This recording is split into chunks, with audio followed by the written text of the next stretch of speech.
Hello students, myself is Ashish Mishra and once again I am in front of you with the third video from class 4 and third lesson, The Lake Isle of Innisfree, a very beautiful poem written by William Butler Yeats. In this video we are going to solve out some of the exercises relating with the vocabulary, and we will also focus upon the writing section given in this lesson. So let's start.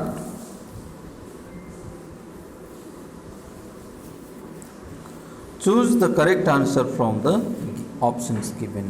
चार option दिए गए हैं, इसमें से सबसे सही option को खोजना है. द पोएट सिक्स, पोएट क्या खोज रहा है? Busy life, life of solitude और lazy life. If you will go through this poem then you can easily understand that the poet is longing for the solitude, life of solitude. The poet is longing for the peace, यानी कवि शांति खोज रहा है, कवि को शांति चाहिए. Bustling, hustling, rustling life of city से दूर शांत जीवन बिताना चाहता है. So the right answer will be 2,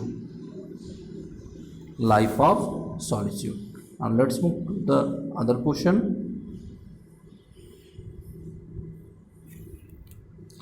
Yeats find nature harmonious, interfering, obstructive. Yeats को नेचर कैसा महसूस होता है? Harmonious, interfering, obstructive. तो Yeats को हारमोनियस जो है महसूस होता है. C number, the poet wishes to embark on the journey. अब कवि जो है अपनी यात्रा यानी शांति प्राप्त करने के लिए वो जो जगह जाना चाहता है इनिस्फ्री, वो कब जाना चाहता है? लेटर समडे, किसी दिन, व्हेन ही इज ओल्ड, जब वो बूढ़ा हो जाए तब, या ऑलमोस्ट इमीडिएटली, या तुरंत. मेरे ख्याल से इसका आंसर होगा ऑलमोस्ट इमीडिएटली, तुरंत जाना चाहता है, क्योंकि वो बोलता है कि I will rise and go now. तो यहाँ जो टिक लगा है ये गलत है. ऑलमोस्ट इमीडिएटली जाना चाहता है, ये सही उत्तर है. ऑलमोस्ट इमीडिएटली, जितनी जल्दी हो सके तुरंत जाना चाहता है. Now students, let's move to the writing section. What is in the writing section? Oh, a little bit blur here due to the some of the technical problems. Rishabh misses the quiet life. He writes a letter to the grandparents expressing his view. Rishabh को जो है अपना जो शांत जीवन है वो शहर की तरफ जाता है और वहाँ पर उसको शांत जीवन की कमी महसूस होती है.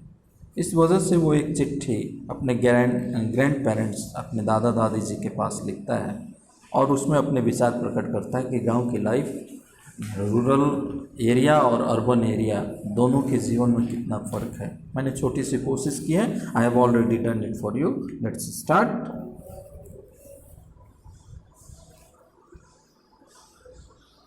B10, here is the address, B10 126 Bhikaji colony, New Delhi, और मैंने डेट डाल दिया है 22/6/2099. अब 2099 की बात है ये. आप चाहें तो कोई भी डेट डाल सकते हैं. Dear grandpa and grandma, grandpa means grandfather, grandma means grandmother. मेरे प्यारे दादा एवं दादी जी, I am quite well here, मैं यहाँ ठीक से हूँ. Wishing for your sound health, और आपके सुस्वास्थ्य की कामना करता हूँ. सिंस आई अराइव्ड हेयर, जब से मैं यहाँ आया हूँ. I am only able to hear the honking of the buses, मैं जब से यहाँ आया हूँ मुझे सिर्फ और सिर्फ बसों के हॉन्क की आवाज़, वो जो बजर बजाते हैं बस वाले, उसकी आवाज़ें सुनाई पड़ती हैं. पीपल सीम्स टू बी हरी, लोग हमेशा हड़बड़ी में दिखाई पड़ते हैं. इन एवरी वर्क, किसी भी काम में हड़बड़ी में ही दिखाई पड़ते हैं. द बज ऑफ पीपल ऑल अराउंड, लोगों की भुनभुनाहट चारों तरफ सुनाई पड़ती है. जहाँ देखो उधर ही लोगों की क्राउड दिखाई पड़ती है। Grandpa, I am missing my village.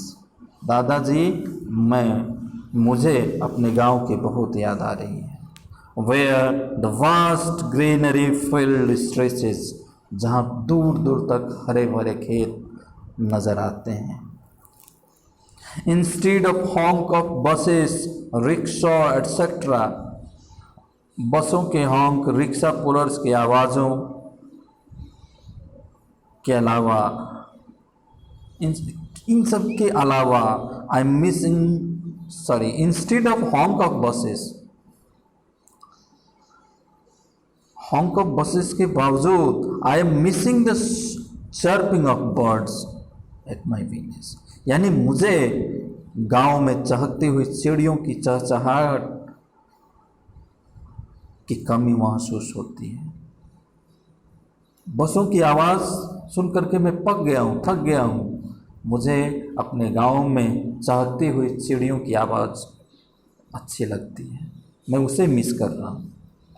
I miss here the old stories told by you, प्राचीन कहानियाँ, जो कहानियाँ मैं आपसे सुना करता था इस शहरी जीवन में आकर के, उस कहानियों को बहुत मिस करता हूँ। I am missing here, I am missing the peace that I had there, जो शांति मुझे वहाँ मिलती थी, मुझे उस शांति की कमी महसूस हो रही है। I want to come back there grandpa, मेरे दादाजी, मैं वहाँ पर वापस आना चाहता हूँ। Convey my lots of love to so much caring grandma, मेरी इतने ख्याल रखने वाली मेरी दादी माँ को मेरा ढेर सारा प्यार, ढेर सारा प्रणाम कहेंगे। योर अफेक्शनेटली ऋषभ, आपका प्रिय, आपका विश्वास भाजन, आपका सस्नेही Rishabh. How do you feel in your village when you come to the city life? Don't forget to write about this in the comment box. And once more, my dear, don't forget to subscribe the channel and press the bell icon so that you can get all of the notifications from here. Now let's move to the another segment.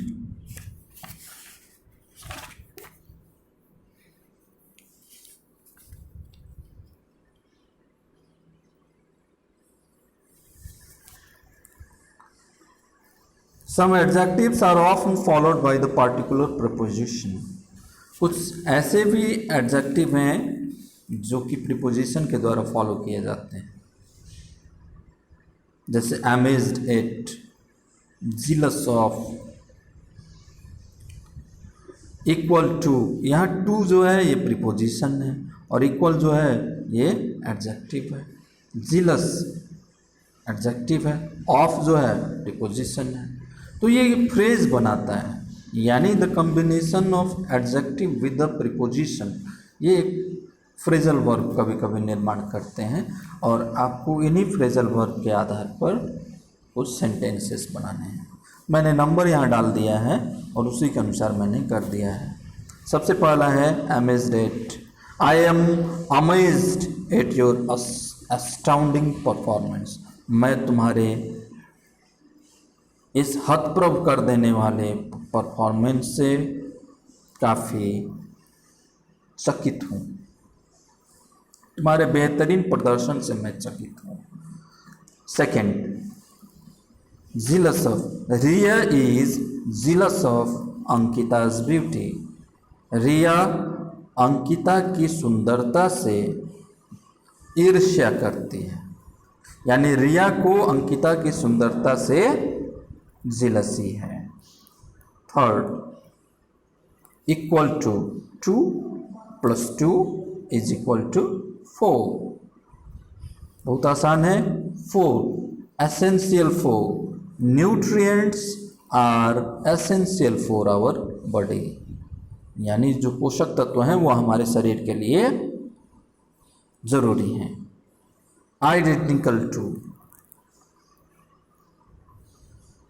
My sister is identical to my mother.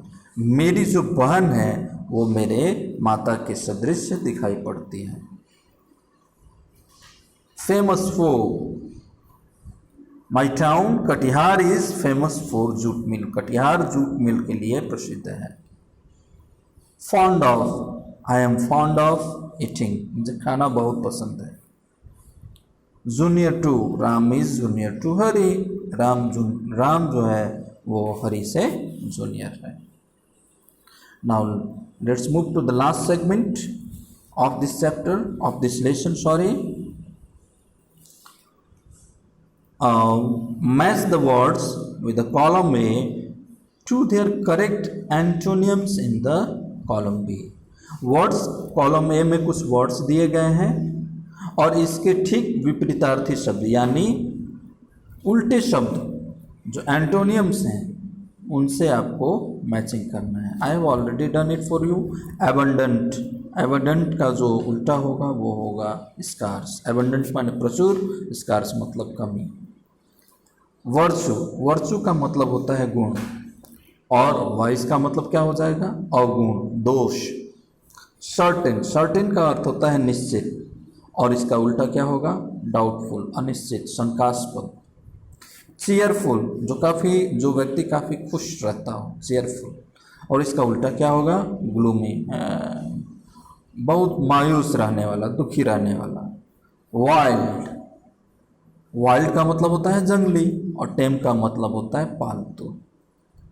वेग्स, veg का मतलब होता है indefinite यानी जो अनिश्चित हो और इसका ठीक उल्टा क्या होगा? Definite. So students, I do hope this is gonna be helpful for you. This was all about this chapter, and in the next chapter, means in the chapter 4, a tiger in the house. This is what we will go to study a very beautiful story about a tiger.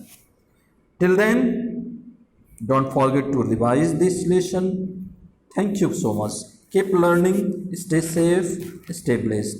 Thank you.